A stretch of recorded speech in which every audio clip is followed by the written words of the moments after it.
Hey, Yang Gang, KMO here with another Out of My Head video. And today, Sunday, is the day that I devote to writing and drawing. It's actually already written, fortunately, but drawing the weekly comic strip, which has been on hiatus for the past couple of weeks as we plan out a vision for the next 3 months worth of strips, which is to say the next 12 pages of the story. But if you're not yet reading the Geb webcomic, I would encourage you to check it out. It's not immediately related to the themes of Andrew Yang's campaign, but you might find some stuff lurking there in the background if you read between the lines. You can find it at gebb.io. That's gebb.io.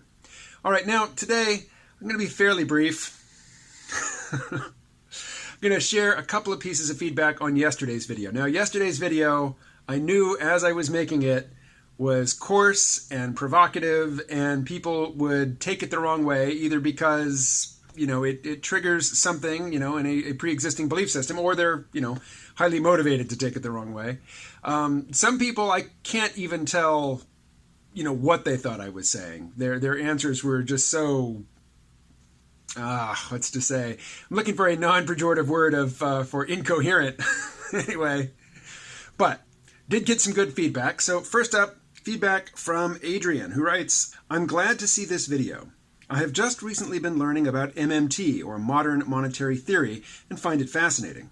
One of the problems I see with a federal jobs guarantee is, 1, how do we not just end up with a ton of shitty minimum wage jobs, even if they do up the wage to $15 an hour, which they say they can't because it would then be competing with the private sector. This is actually a question I think we will be confronted with regardless, due to automation augmenting or dumbing down human labor. And 2, what happens when automation starts to hit even those jobs? However, I would still like to see more discussion around a federal jobs guarantee. I'm worried that it could be strawmanned without giving it a fair shake, like a lot of people do with UBI. Maybe there is a version that could work okay with the right tweaks and some other measures, and maybe we do need a combination of both the federal jobs guarantee and universal basic income. I definitely would like to see more talk on modern monetary theory, as I find it so interesting and potentially very useful.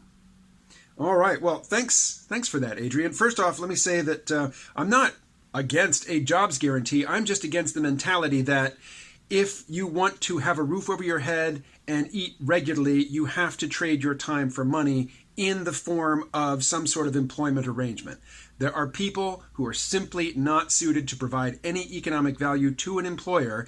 And there are also, and this is definitely part of Andrew Yang's push for UBI, there are people doing uncompensated work already. It's important work.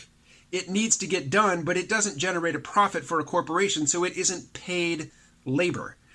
But it still needs to get done, and forcing those folks who are doing that unpaid work to go and do some paid work because, we have this mentality that you don't deserve to draw breath or stay out of the elements if you're not trading your time for dollars in some wage slave arrangement.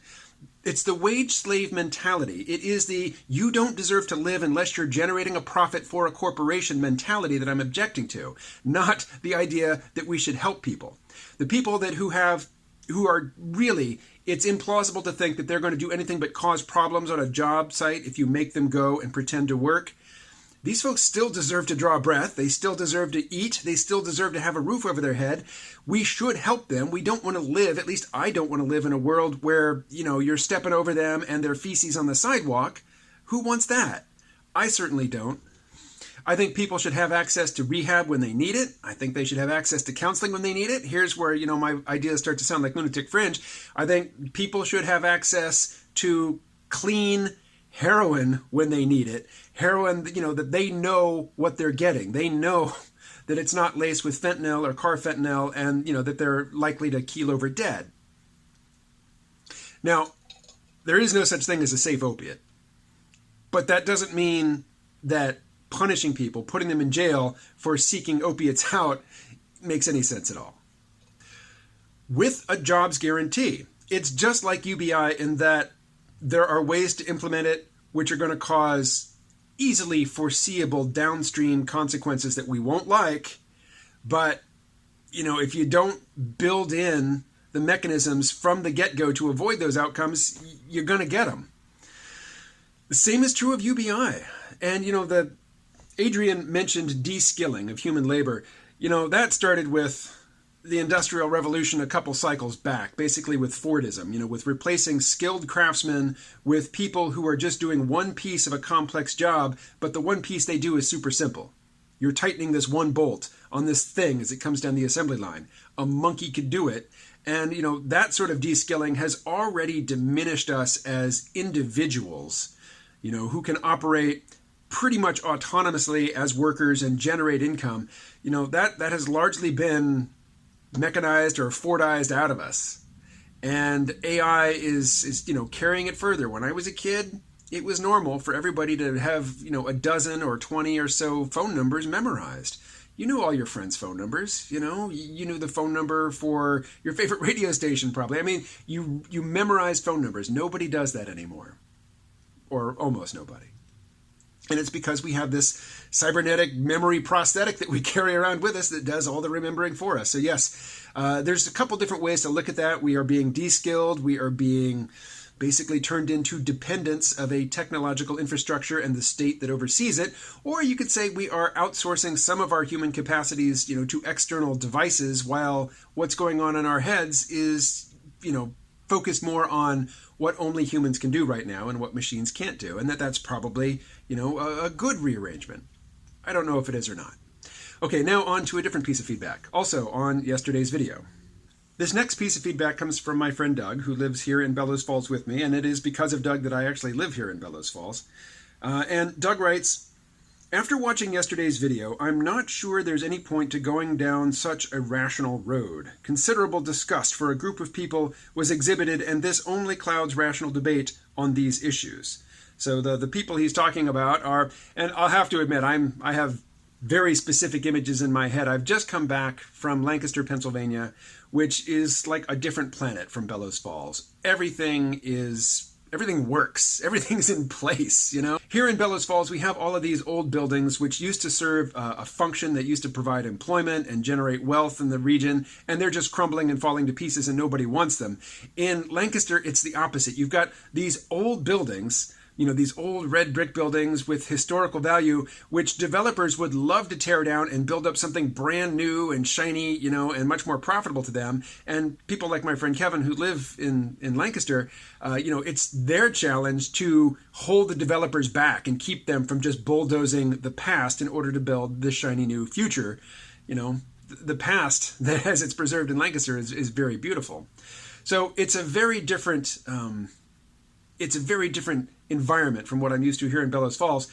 But amidst, all the prosperity and the hustle and bustle, there's a lot of people living on the streets. And some of them, I described one, I think in a video, no, it was a podcast. I saw an older woman like disrobing, trying to do so modestly, but still, getting half naked in public so she could change her clothes, so she could lie down on a bench and go to sleep, in clean clothes for the night. And that's heartbreaking. But I also saw, I don't want to say gangs, but we'll say small groups of what my friend Alex here in Bellows Falls calls dirtbags. Because we have plenty of dirtbags here, but they really stand out in Lancaster. Because while everybody else is going somewhere and doing something, these folks are just slowly milling around and moving from place to place in their daily perambulations, looking dirty and unkempt and miserable. But I realize that you can't fix their misery just by forcing them into rehab or getting them an apartment someplace, because one of the needs that everybody has, but which I think people in their situation have maybe more strongly than others, is a need for socialization, to have a peer group and to have other people who see you as something other than this dirty, smelly, untrustworthy figure or group of figures milling about on the street, obviously with no business there. Their business is being social with their peer group. And I certainly wouldn't want to deny that of them. And it's true. These are the folks that I have in mind. This is the image that I have in mind when I'm talking about people who it's not only pointless, counterproductive to force them to trade the hours of their life, for dollars so that they can buy heroin, buy food, hopefully, arrange for some sort of shelter. There are folks who are simply not suited to pushing into the workplace, and saying that the only way that these people can be worthy of the basic necessities of life is to enter into such an arrangement is just unworkable. It will not help anybody. That's the point that I was trying to make. Doug continues. Ask yourself which is better, to help everyone having valid needs or to avoid helping those with invalid ones. If the latter seems more important, then judgment is being prioritized over compassion. In a world with ample blame to go around, judgment leads to some pretty dark places. Yes, but I'm not saying that those people don't deserve help. I'm just saying you're not helping anybody by forcing them to go through the pantomime of getting up and going to work. And I understand that for certain psychological types, which seem to be pretty widespread in the population, having a job does give them some sense of validation and purpose. That has never, ever been the case for me. Whenever I could take long hiatuses from a job, or from that arrangement, I have done so. Often to my financial detriment, although possibly, to my psychological salvation. I've never worked any, W-2 type straight job for more than 2 years in my whole life because I burn out. I really, I'm allergic to that arrangement. It does not work for me. And I know that I'm not the only person like that. And it irritates me when people with good jobs, people who have a variety of tasks that they attend to, their job takes them into different sorts of social interactions, different types of activities that they engage in with their job, when they look to something like a fast food job or, a telemarketing job or a customer service job where you're doing the exact same thing mindlessly all day, every day. That, for that to provide purpose to somebody's life, from my perspective, their life has to be pretty frickin' degraded.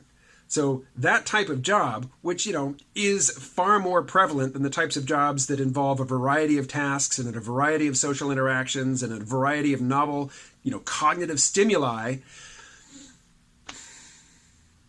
For somebody with a good job to say that jobless people should have to take a shitty job because it will give their life purpose, that doesn't fly with me. It just does not fly. Does not sit well. All right. I'm going to leave off there. If you have something to say, do me a favor. Proofread it before you hit enter. All right. Thanks very much. I will talk to you again tomorrow. Stay well.